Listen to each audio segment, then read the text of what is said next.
You know, today I'm feeling a little nostalgic. Especially days like today, nice and rainy days. I wanted to talk about workbenches, more specifically, lifelong workbenches.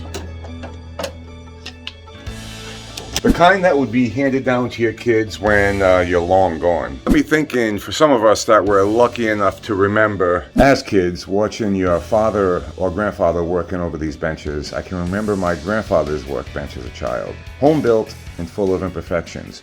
Dried paint spills, areas of worn off wood where he worked mostly, and in some areas missing chunks of wood from misguided saw blades.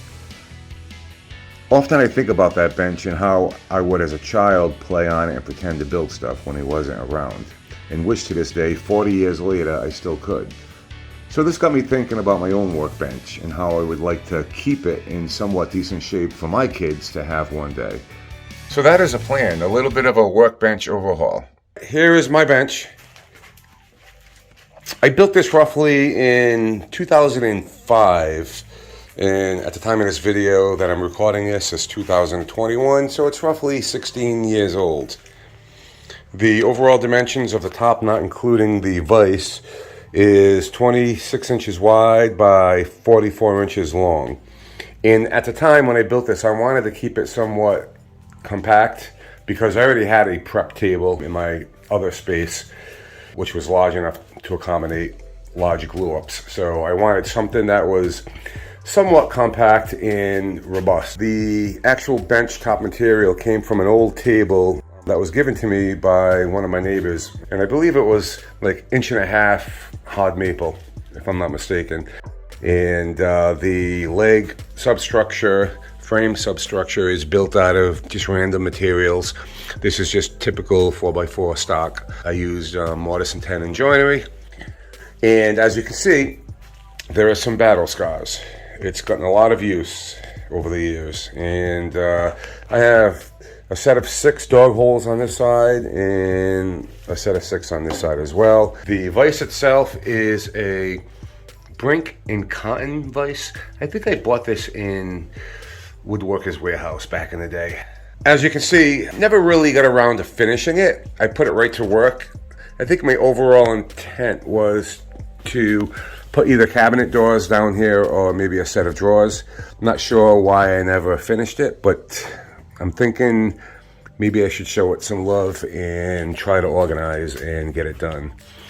And on this side, I just kind of use it for random clamp storage, something that I use every day that's readily available. I'll just reach down and grab the clamps. So I'm thinking about getting those ugly wire shelving units out of there and have something a little bit more ergonomic and functional.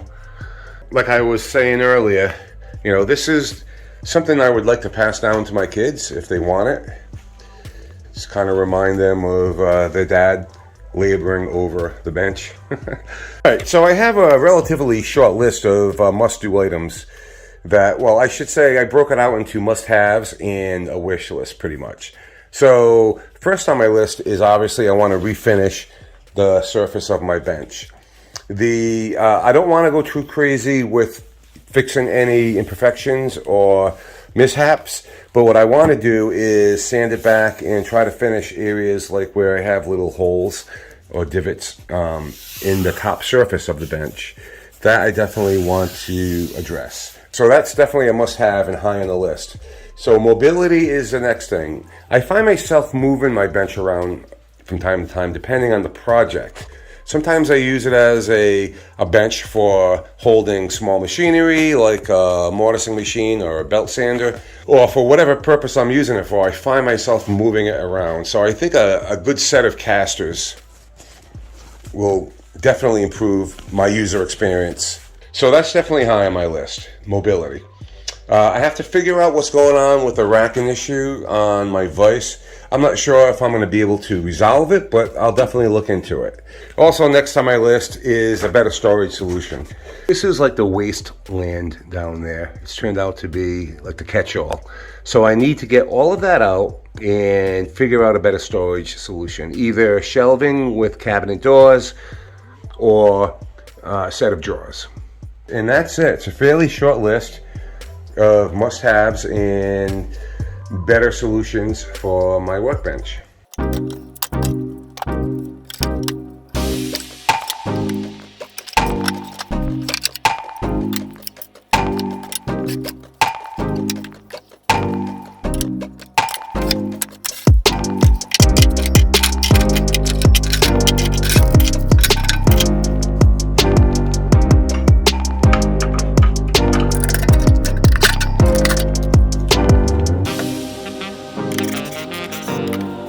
Alright, what I'm going to use now is a 5-in-1 tool with some mild detergent to get any dry glue off the surface.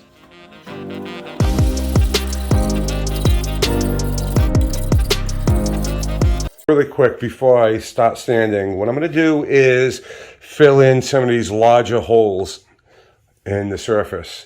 I'm not too concerned with the smaller hammer dents, or smaller holes, but I just want to make sure I take care of these. And there's another one right over there, and there's one right there, and there's quite a few of them, but I want to take care of the larger ones just so when I sand it back I'll have a flat surface.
All right, let me pause here just for one moment and explain why I chose to use the materials that I used on these, the construction of these drawers.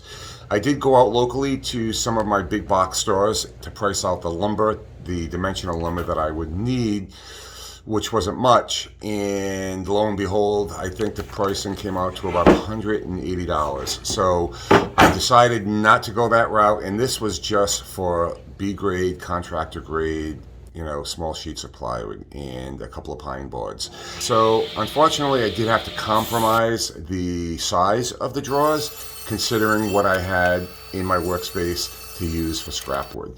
And I ended up using what I could use that made sense, that worked with the overall design of these shop-made drawers. And unfortunately, because of pricing and what makes sense and the type of use that these drawers and the environment that they will be in, I figured it'd be better suited to use whatever scrap wood I could find. And I did manage to cut out some pieces that are very useful. Unfortunately, I think there's one piece I'm going to have to use a 3/4 inch piece of MDF for one of the drawers. But I'm going to use what I have, and that makes sense to me, and eliminate some of the scrap wood that I never used. So it actually works out in the end. So let's get on with it.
Okay, I'm finally finished with my overhaul on my woodworking bench, and I couldn't be more pleased because I think I set out originally to cross off 5 must-haves on my workbench, and with a few other wish list items, I think I was able to sneak in there as well.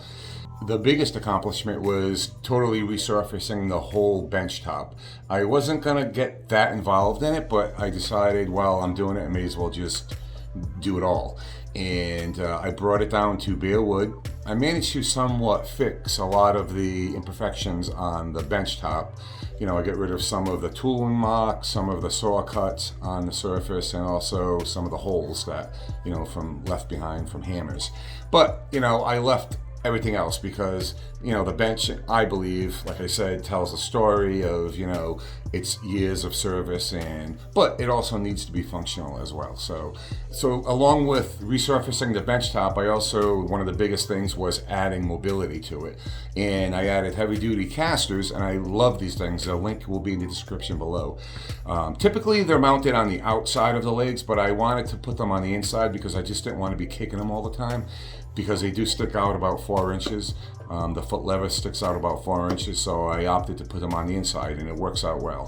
So overall, I'm very pleased with it, and I think that this will give me another 10 to 15 years of service. Hopefully when I'm long gone, my kids will look at this bench and think of their old man. That's all we want, right, is for our kids to remember us when we're gone. So the bench will be handed down to them if they want it. So thanks for following along with me on this little overhaul, and I will see you next time.